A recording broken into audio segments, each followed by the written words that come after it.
السلام علیکم بچوں، آج اسلامیات کی بک کے یونٹ نمبر 2 کے سبق نمبر 1 کی بلند خوانی کریں گے۔ اس سبق کا نام ہے احمد کی تقریب۔ احمد کے اسکول میں سالانہ تقریب تھی۔ ایک بڑے سے ہال کے اندر سارے بچے جمع تھے۔ اسٹیج پر پرنسپل صاحب اور اساتذہ بیٹھے تھے۔ احمد نے پرنسپل صاحب کے لیے ایک تقریر تیار کی تھی۔ وہ بار بار اپنی تقریر کو پڑھ کر زبانی یاد کر رہا تھا۔ پھر مائک پر اپنا نام سن کر احمد جلدی سے اسٹیج پر گیا اور بڑے اعتماد سے تقریر کی۔ احمد نے تقریر میں کہا کہ پرنسپل صاحب نے بڑی محنت سے اس اسکول کو بنایا ہے اور آج بھی اپنی محنت سے اسکول کو ترقی دے رہے ہیں۔ وہ اپنے ہر طالب علم سے بہت محبت کرتے ہیں۔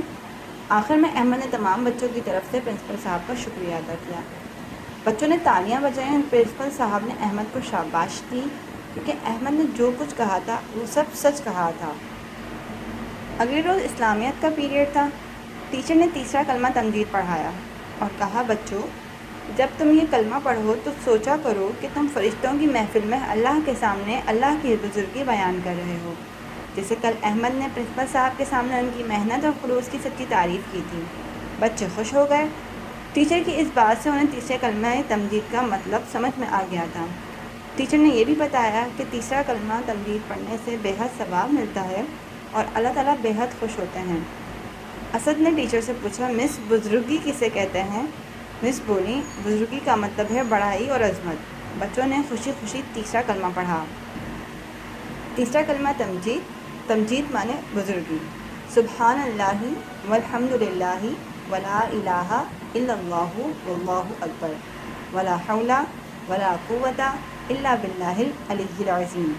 ترجمہ، میں اللہ پاک کی پاکی بیان کرتی ہوں اور سب تعریفیں اللہ ہی کے لیے ہیں اور اللہ کے سوا کوئی معبود نہیں اور اللہ بہت بڑا ہے اور گناہوں سے بچنے کی طاقت اور نیکی کرنے کی قوت اللہ ہی کی طرف سے ہے جو بہت بلند شان اور عظمت والا ہے۔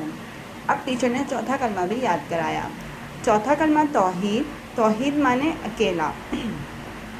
لا الہ الا اللہ وحدہ لا شریک لہ لہ الملک ولہ الحمد یحیی و یمیت وہو حی لا یموت ابدا ابدا ذو الجلال والاکرام بیدہ الخیر وہو علی کل شیء قدیر۔ ترجمہ، اللہ کے سوا کوئی معبود نہیں، وہ اکیلا ہے، اس کا کوئی شریک نہیں، اسی کی بادشاہی ہے اور اسی کے لیے تمام تعریف ہے۔ وہی زندہ کرتا ہے اور وہ مارتا ہے اور وہ ہمیشہ زندہ رہے گا، اس کو کبھی موت نہیں آئے گی۔ وہ بڑے جلال اور بزرگی والا ہے، اس کے ہاتھ میں بھلائی ہے، وہ ہر چیز پر قادر ہے۔ آمنہ نے کھڑے ہو کر کہا، مس توحید کا کیا مطلب ہے؟ ٹیچر خوش ہوئیں اور بولی، شاباش آمنہ، آپ نے بہت اچھا سوال کیا ہے۔ توحید کا مطلب ہے اللہ تعالیٰ کا ایک اور اکیلا ہونا، یعنی اس بات کو دل سے ماننا کہ اللہ تعالیٰ ایک ہے اور اس کا کوئی شریک نہیں ہے۔ اس کلمے میں توحید بیان کی گئی ہے اور صاف صاف الفاظ میں اقرار کیا گیا ہے کہ اس بات پر ہمارا ایمان ہے کہ اللہ ایک ہے۔ بچوں، جب بھی ہم اسکول میں صاف ستھرا ہوم ورک کرتے ہیں اور اپنے ٹیچر کی بات مانتے ہیں تو وہ ہم سے کتنا خوش ہوتا ہے اور ہماری تمام بچوں کے سامنے تعریف کرتا ہے کہ دیکھو اس بچے نے کتنا اچھا کام کیا ہے، اس بچے نے میری بات مانی، اور پھر وہ تمام بچوں سے اچھے بچے کے لیے کلیپنگ کرواتا ہے، تالیاں بجواتا ہے۔ بچوں، اسی طریقے سے جب ہم اللہ تبارک و تعالیٰ کی بزرگی یعنی کہ بڑائی اور اس کی یکتانیت وحدانیت مطلب کہ اس کی توحید یعنی اس کا اکیلا پن بیان کرتے ہیں تو اللہ تعالیٰ بڑا خوش ہوتا ہے اور فرشتوں سے کہتا ہے، دیکھو یہ میرا بچہ، یہ میرا بندہ کتنا اچھا ہے جو میری تعریف کر رہا ہے اور گواہی دے رہا ہے میرے وحدہ لا شریک ہونے کی۔ اس سبق میں آپ کو معلوم ہو رہا ہوگا کہ تیسرا کلمہ پڑھنے سے ہم لوگوں کو کتنا ثواب ملتا ہے، کیونکہ تیسرے کلمے میں مکمل طور پر اللہ تبارک و تعالیٰ کی بزرگی بیان کی گئی ہے، یعنی اللہ سب سے بڑا ہے اور تمام تعریفیں اللہ ہی کے لیے ہیں، اللہ کے سوا کوئی معبود نہیں ہے۔ یعنی اور جب بھی ہم گناہ کرتے ہیں اور گناہ سے بچ جاتے ہیں، نہیں کر پاتے اس گناہ کو، تو اس گناہ سے بچانے کی طاقت بھی اللہ کے اندر ہے، اور جب ہم نیکی کر رہے ہوتے ہیں اور وہ نیکی کر چکے ہوتے ہیں تو اس نیکی کو کروانے کی طاقت بھی صرف اور صرف اللہ ہی کے اندر ہے اور اللہ کے سوا کوئی معبود نہیں، وہ بہت بلند اور بہت عظیم ہے۔ ٹھیک ہے، اسی طریقے سے چوتھے کلمے ہمیں پتہ چلتا ہے کہ اللہ کے سوا کوئی معبود نہیں ہے، کوئی شریک نہیں ہے، تمام بادشاہت اسی کی ہے، وہ تمام چیزوں کا شہنشاہ ہے، وہی زندہ کرتا ہے اور وہی موت دیتا ہے، یعنی زندگی اور موت صرف اور صرف اللہ ہی کے ہاتھ میں ہے۔ اس کے علاوہ کوئی دنیا میں ایسا نہیں جو ہمیں زندہ کر سکے یا ہمیں موت دے سکے۔ اللہ کو کبھی بھی موت نہیں آئے گی، کیونکہ اللہ ہمیشہ شروع سے ہے، اس کو کسی نے پیدا نہیں کیا ہے نا، وہ شروع سے ہے اور وہ ہمیشہ رہے گا، آخر دم تک ہمیشہ رہے گا، ہمیشہ رہے گا، ٹھیک ہے۔